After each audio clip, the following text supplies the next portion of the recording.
have a lot of stories, and there's an interview that I enjoyed.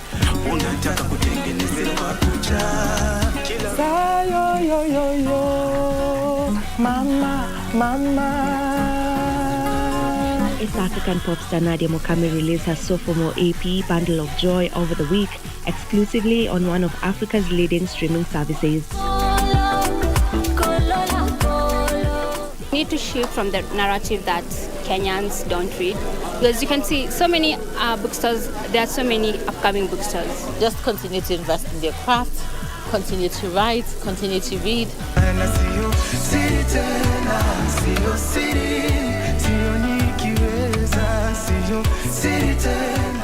Ili kupata Warumi 8 kama skiza tune kwenye simu yako, bonyeza *811 *815#. Nina hakika kwamba hakuna kinachoweza kukutenga na upendo wa Mwenyezi Mungu. Si kifo, si malaika, si vitu tulivyokuwa navyo au tutakavyokuwa navyo, si mamlaka au chochote kitakachoumbwa. Warumi 8:38 hadi 39. Kupata Warumi 8, bonyeza *811 *815#. *811 *815#. Did you know that while many road traffic crashes are avoidable, human behavior continues to be the leading cause? Stop these crashes before they stop you. Ensure that you adhere to traffic rules to prevent these crashes. Always observe the fatal 6 to be safe.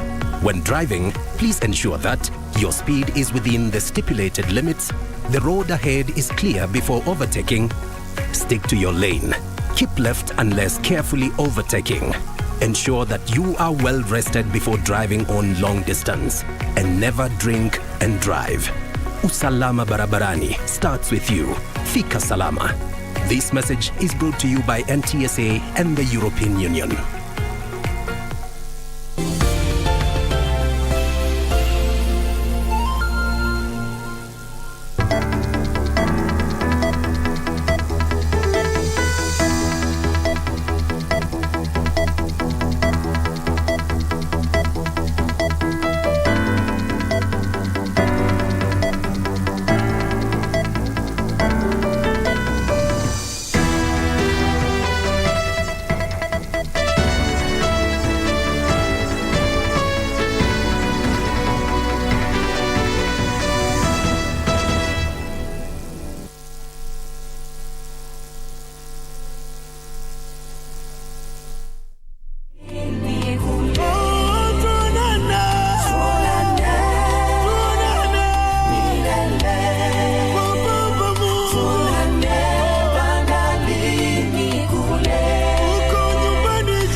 Naam, hujambo mpenzi mtazamaji, karibu kwenye Darubini ya Channel 1. Leo ikiwa tarehe 25 mwezi wa 4 mwaka 2022, ambapo mtazamaji, kama kawaida yetu tumekuandalia mengi yaliyojiri hii leo. Mojawapo ya taarifa zetu kuu ikiwemo ni taarifa ya safari ya mwisho ya aliyekuwa rais wa 3 wa nchi ya Kenya, hayati Rais Mwai Kibaki, ambapo mtazamaji tumekuandalia taarifa nyingi kuhusiana na maisha yake, uongozi wake, na vile rambirambi za Wakenya wanavomkumbuka rais huyu aliyependwa na wengi, wakubwa kwa wadogo. Na vile mtazamaji, kama unavyoona katika ukuta wetu wa dijitali, ni picha ambazo tuliweza kuzinasa mida ya asubuhi saa 1:10, ambapo mtazamaji, kama unavyoona, ulikuwa msafara ambapo aliyekuwa rais wa nchi hii, rais wa 3, hayati Rais Mwai Kibaki, mwili wake uliweza kutolewa katika makafani ama chumba cha kuhifadhi maiti Chali, na ukaweza kupelekwa hadi majengo ya bunge, ambapo Rais Uhuru Kenyatta Kenyatta aliweza kuwaongoza Wakenya katika kutazama mwili huo wa hayati Rais Mwai Kibaki. Mtazamaji, kama unavyoona ni kuwa mwili huu ulikuwa umeweza kuwekwa katika mojawapo ya gari hizi, na vile vile ulikuwa umefunikwa na bendera ya Kenya kuweza kuonyesha umoja na heshima ya mwisho ya rais aliyekuwa rais wa Kenya, Rais Mwai Kibaki. Na vile vile kama unavyoweza kuona ni kuwa Wakenya waliweza kujitokeza kuweza kutazama ama kuweza kutoa heshima zao za mwisho msafara huu ulipokuwa ukielekea katika majengo ya bunge. Mtazamaji, tutaendelea kukujuza mengi sana kuhusiana na mazishi ya rais huyu aliyekuwa rais wa tatu Mwai Kibaki kama siku zinavyosonga, ambapo mtazamaji ataweza kuzikwa siku ya Jumamosi pale nyumbani kwao Othaya. Kwa hivyo mtazamaji, zidi kutazama hapa kwenye Darubini ya Channel 1 na vile vile kwenye taarifa zetu zote tutakuwa tunakujuza jinsi mambo yanavyoendelea. Lakini kwa sasa mtazamaji, tuweze kupata vidokezo.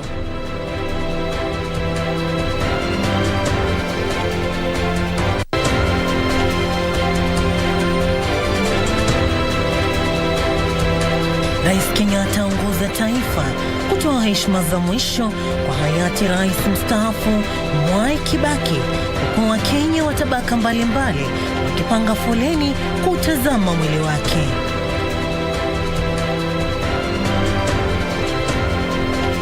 Shule zafunguliwa kwa muhula wa kwanza wa kalenda ya masomo ya mwaka 2022.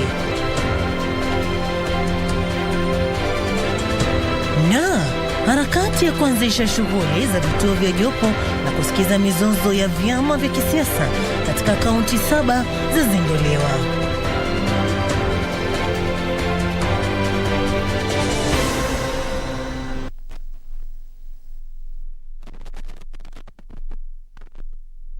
Na mtazamaji, sasa karibu tuweze kukujuza taarifa hizo kwa kina. Jina langu ni Sarafina Robi, mwenzangu wa ishara ni Lensa Odingo, na vile vile unaweza kutupata mbashara pale Facebook, YouTube na Twitter @KBC Channel 1 na @Sarafin_Robi. Tukianza ni kwa Rais Uhuru Kenyatta leo aliongoza taifa kutazama mwili wa hayati rais mstaafu Mwai Kibaki uliolazwa katika majengo ya bunge. Lilikuwa dhihirisho la umoja, huku rais na naibu wake William Ruto walipojitokeza hadharani pamoja kutazama mwili wa rais wa tatu wa nchi hii.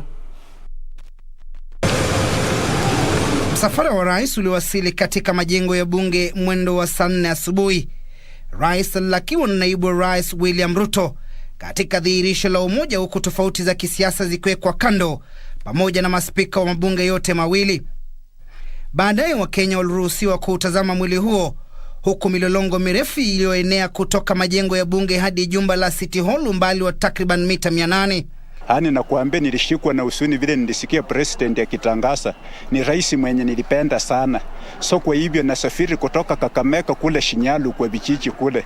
So paka nafika hapa Nairobi kuona mwili. Nilikuwa nampenda sana president wetu na alituongoza vizuri, akatuletea maendeleo, ndio maana nikasema nifike hapa. Kitu ya kwanza alifumbua upande wa CDF kutoa shule free.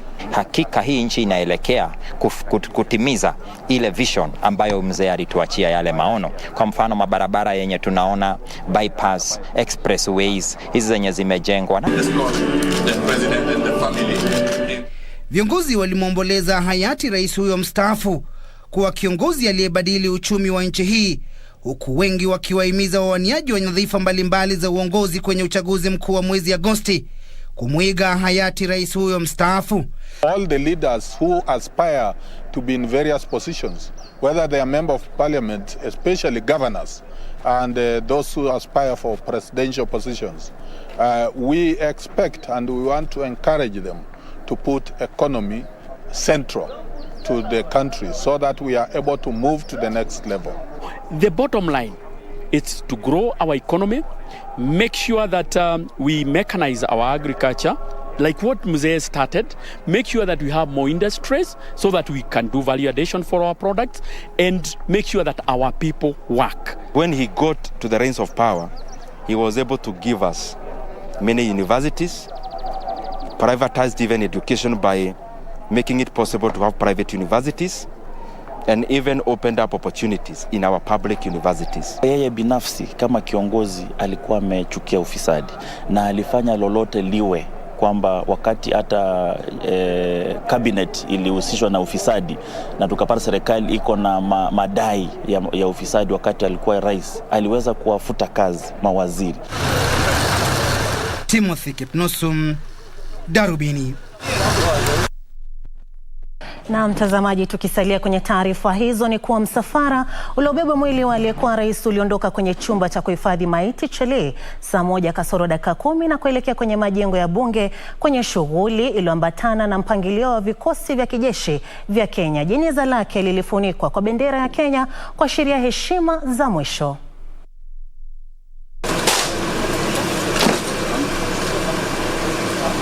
Saa 1:10 chumba cha kuhifadhia maiti Chali, jeneza lililofunikwa kwa bendera ya taifa liliwekwa kwenye gari la kijeshi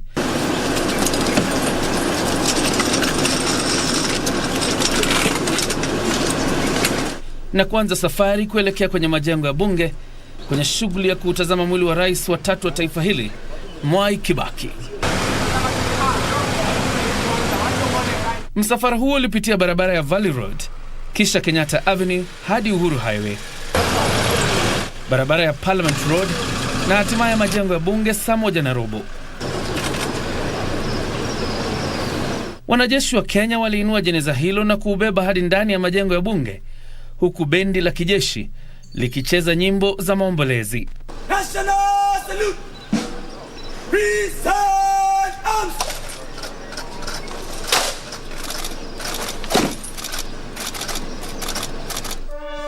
Maafisa wa serikali na wale wa ngazi za juu walianza kuingia kwenye majengo hayo ya bunge, huku wanajeshi wakiutayarisha mwili huo kutazamwa.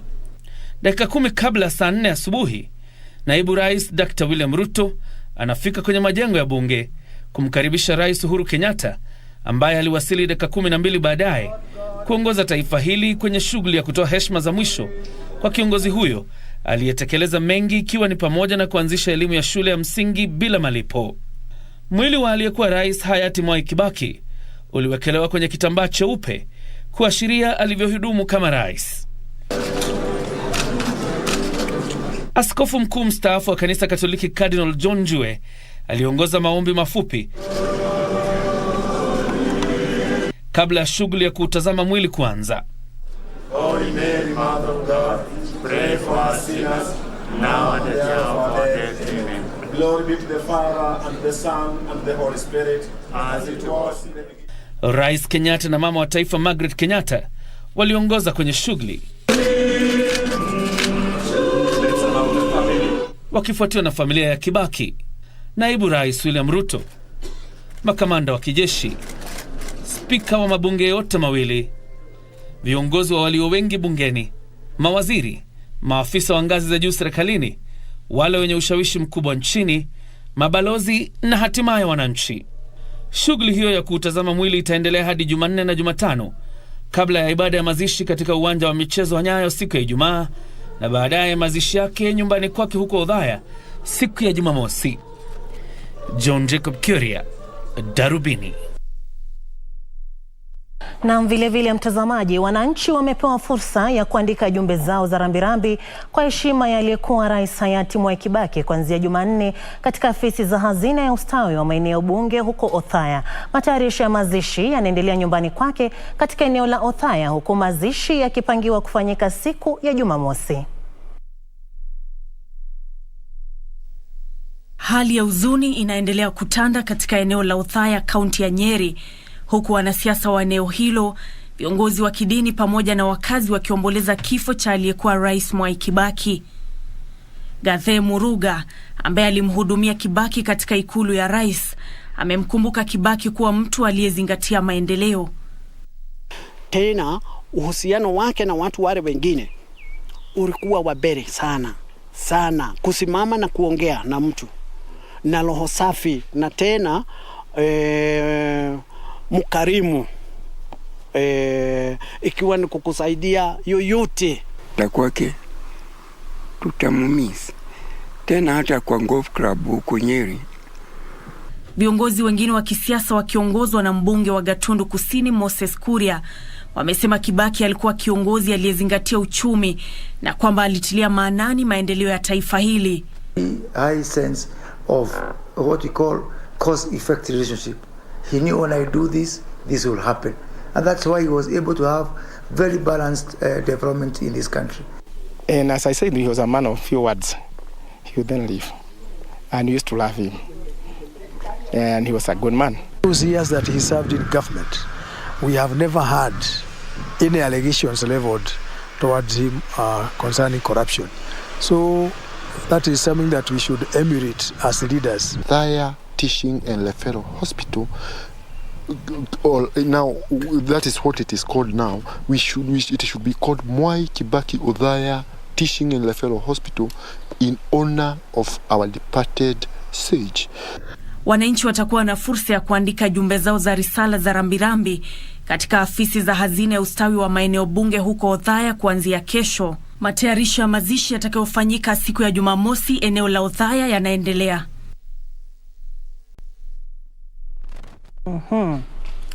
Bila shaka mtazamaji, tuendelea kukujuza shughuli nzima. Tegea hapa katika runinga yako ipendayo ya KBC Channel 1. Naona wengi mnaendelea kutuma rambirambi zenu pale kwenye ukurasa wetu wa Facebook. Namuona mmoja wenu ambaye ni Bitok Emmanuel ambaye anasema yamkumbuka haswa kwa kuleta free education, yani elimu ya bure. Na mtazamaji, tuendelea kukujuza hayo yote jinsi Darubini inavyosonga mbele, lakini kwa sasa tunachukua mapumziko mafupi sana. Tunarejea na taarifa zaidi, usiende mbali.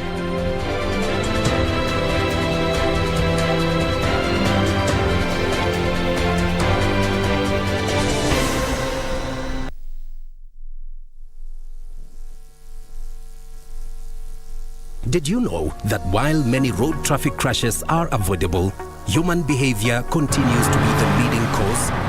Stop these crashes before they stop you. Never ready for the cash. Them chatting one bag of trash. Just wanna dance and listen some Robi. Chill out and make love and drive. Usalama barabarani starts with you. Fika salama. This message is brought to you by NTSA and the European Union. Do you have a news story to share with KBC? Get in touch swiftly on email news@kbc.co.ke or call 0723 892 654 or 0734 780 124.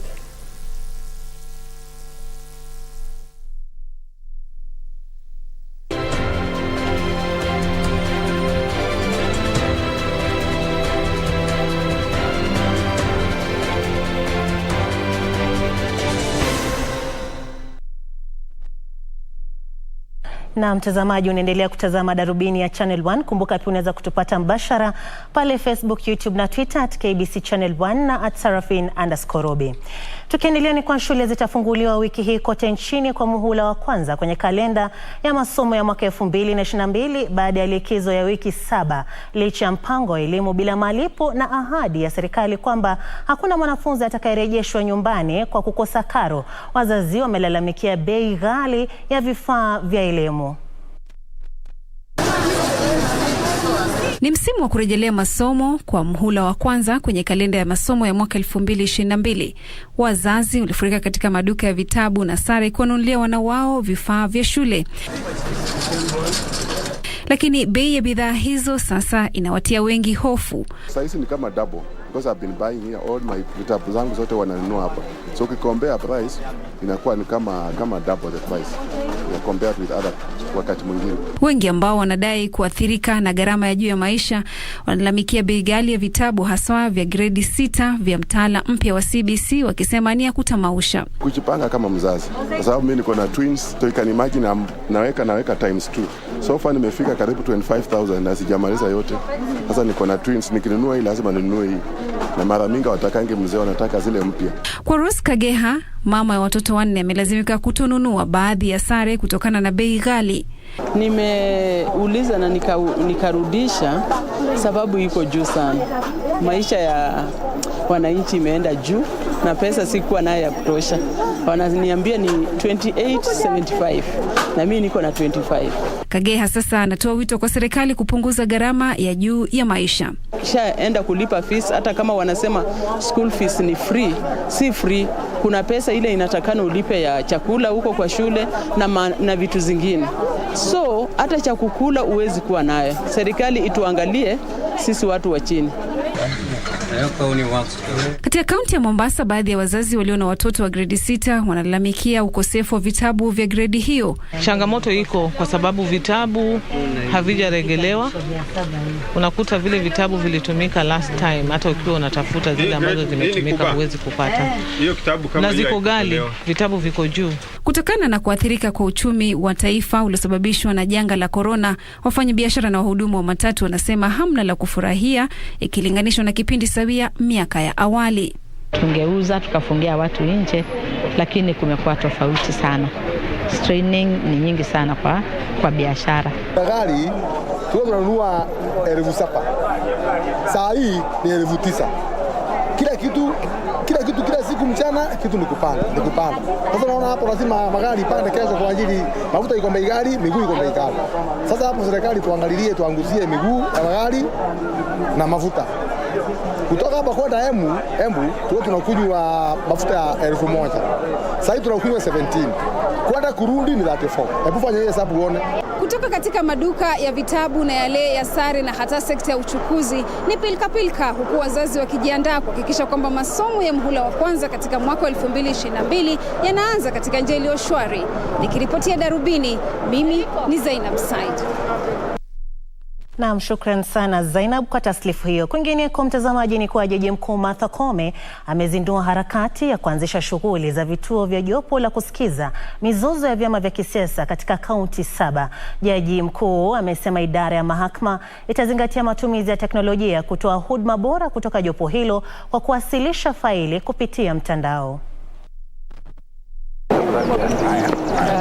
Ni afueni huko idara ya mahakama ikijizatiti kumaliza kesi za mizozo ya kisiasa zinazotokana na uchaguzi wa mchujo wa vyama vya kisiasa ambazo hapo awali zilikuwa zinawasilishwa jijini Nairobi.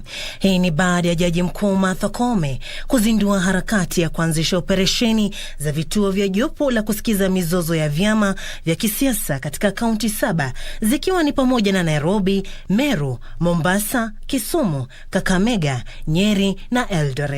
In Jones outside Nairobi, we are sure that Kenyans can now access justice regarding political disputes without having to travel long distances to access justice in Nairobi. Ili kuhakikisha huduma zinatolewa kwa njia bora, idara ya mahakama imeapa kutumia mfumo wa kielektroniki ili kupunguza gharama pamoja na kutoa huduma kwa haraka.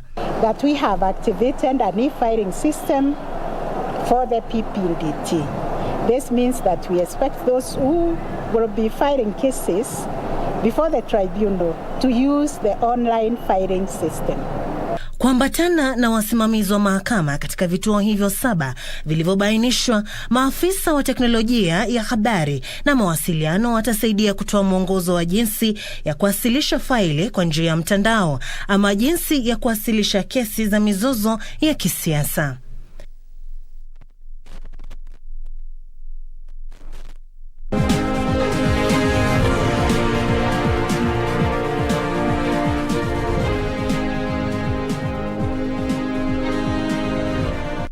Kwenye safu ya biashara ni kwa bei ya maziwa huenda ikasalia kuwa ya juu katika muda wa majuma kadhaa yajayo kutokana na changamoto za kupata malisho ya mifugo. Kampuni za utayarishaji vyakula vya mifugo zinahimiza Wizara ya Fedha ichapishe kwenye gazeti rasmi la serikali kuondolewa kwa ushuru wa uagizaji mahindi ya manjano na maharagwe ya soya ili kuwezesha kupunguzwa kwa bei za vyakula vya mifugo nchini ambazo zimesababisha ongezeko la gharama ya bidhaa za mifugo. Kwa hizi na habari nyingine, huu hapa ni mkusanyiko wa taarifa zetu za biashara.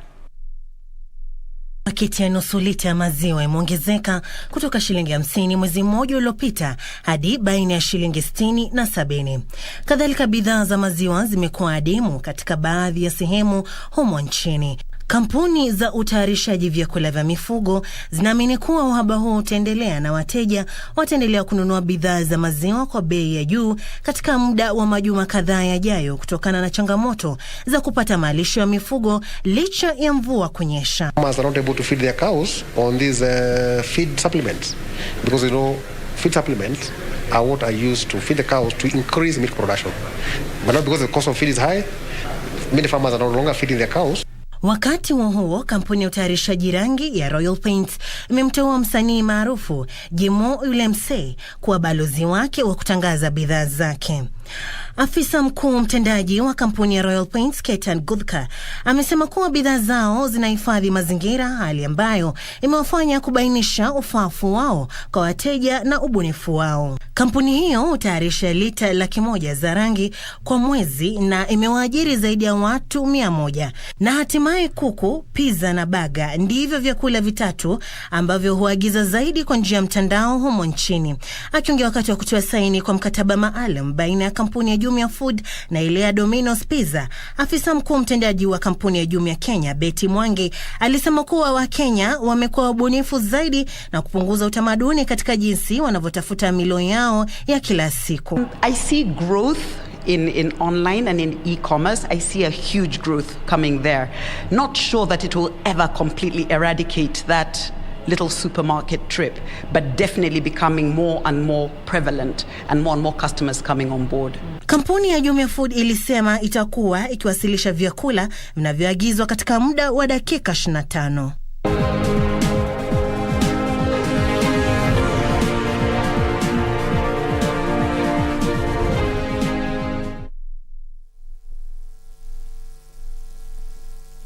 Kenya has come a long way in ICT development. The government set up the Universal Service Fund to bring communication services to remote and hard-to-reach parts of the country. We are ensuring that every Kenyan is connected to business, to better education, to better healthcare, to a better life, so that no one is left behind in our journey to a digitally transformed nation. Communications Authority of Kenya, opening your world. You have to make that up. I didn't make anything up. Everything I said is the truth. I swear to you. But didn't I know anything about it? Well, that Gonzalo is often hot-headed, but I think he would be incapable of doing something that despicable. Paulina decides to keep seeing Adria. Will you support your daughter? Or Gonzalo? I don't want to see Adrian in this house ever again. But Daddy, Adrian... No buts. Your relationship with him is over. I both know that everything she said was true. Well, yes, clearly you didn't only steal my money, but also that of the other partners.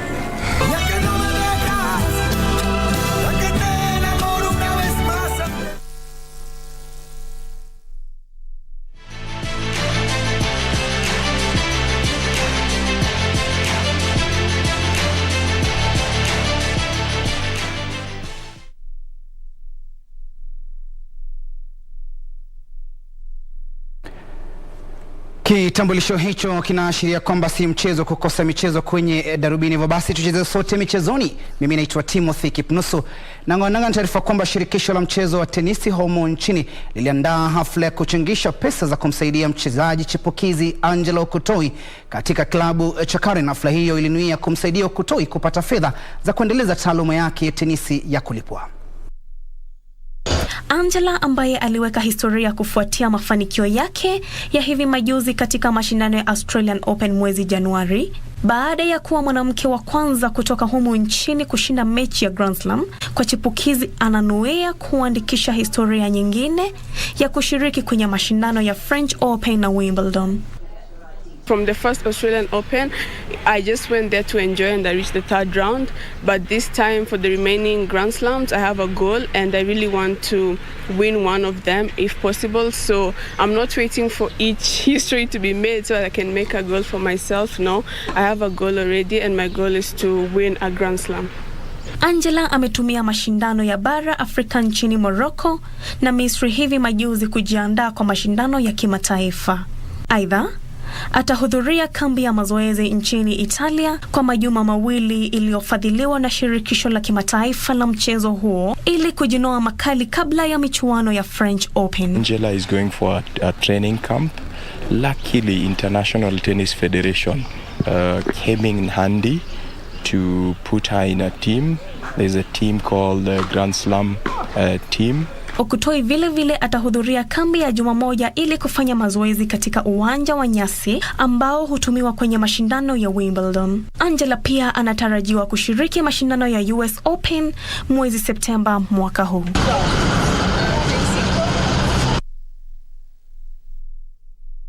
Kwingineko, kikosi cha kwanza cha timu ya taifa ya Kenya itakayoshiriki kwenye makala ya 24 ya michezo Olimpiki kwa wanamichezo wenye ulemavu wa kusikia iliondoka humo nchini leo jioni kuelekea nchini Brazil, huku cha pili kikitarajiwa kuondoka baadaye leo usiku. Kikosi hicho cha kwanza kilihusisha timu ya taifa ya kinadada ya soka. Kikosi cha kwanza cha timu ya taifa ya Kenya itakayoshiriki kwenye michezo Olimpiki kwa wanamichezo wenye ulemavu wa kusikia kiliondoka humu nchini mapema leo jioni kabla ya michezo hiyo itakayoandaliwa kuanzia tarehe 1 hadi 15 mwezi Mei nchini Brazil, huku soka ikianzisha michezo hiyo. Kenya itacheza mechi ya kwanza dhidi ya Japan tarehe 3 mwezi Mei. The team is about 80% and the 3 weeks we've been in camp, the players have really pushed themselves.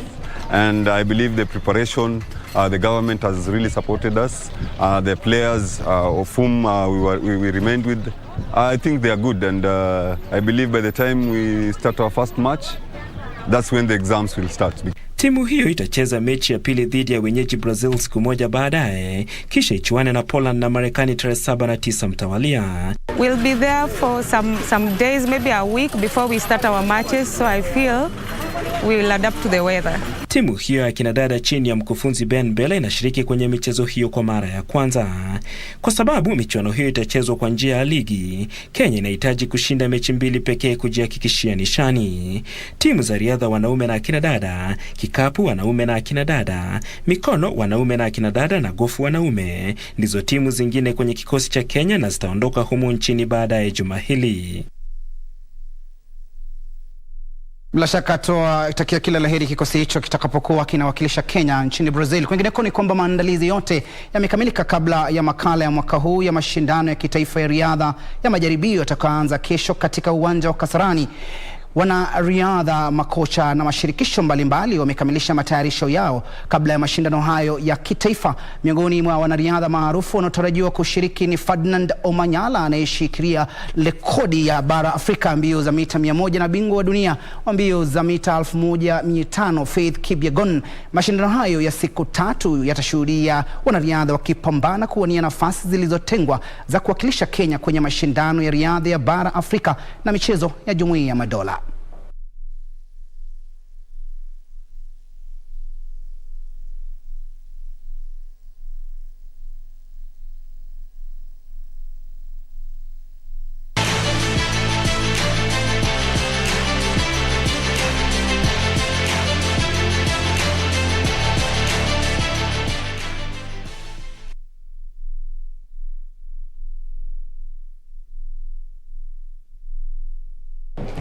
Mtazamaji, nimemla ng'ombe mzima pamoja na mkia wake, ila nitarejesha usukani kwa mwenzangu Sarafina Robi aweze kukupatia sharubati ya mwisho ya Darubini. Mimi naitwa Timothy Kipnusu Mola Arkidia, tukutanisha na hapo kesho. Na shukran sana Timo, alivyosema tumemla ng'ombe mzima mtazamaji. Sasa tunakamilisha Darubini ya Channel 1 hii leo. Mwenzangu wa ishara amekuwa ni Lensa Odingo, lakini mtazamaji kumbuka tutaendelea kukuletea shughuli nzima ya maziko ama safari ya mwisho ya aliyekuwa rais wa 3 wa nchi ya Kenya, hayati rais mstaafu Mwai Kibaki. Kwa hivyo zaidi kutegea hapa kwenye runinga yako ipendayo ya KBC Channel 1. Nimekuwa msomaji wako Sarafina Robi, mwenzangu wa ishara amekuwa ni Lensa Odingo. Kuwa na jioni njema.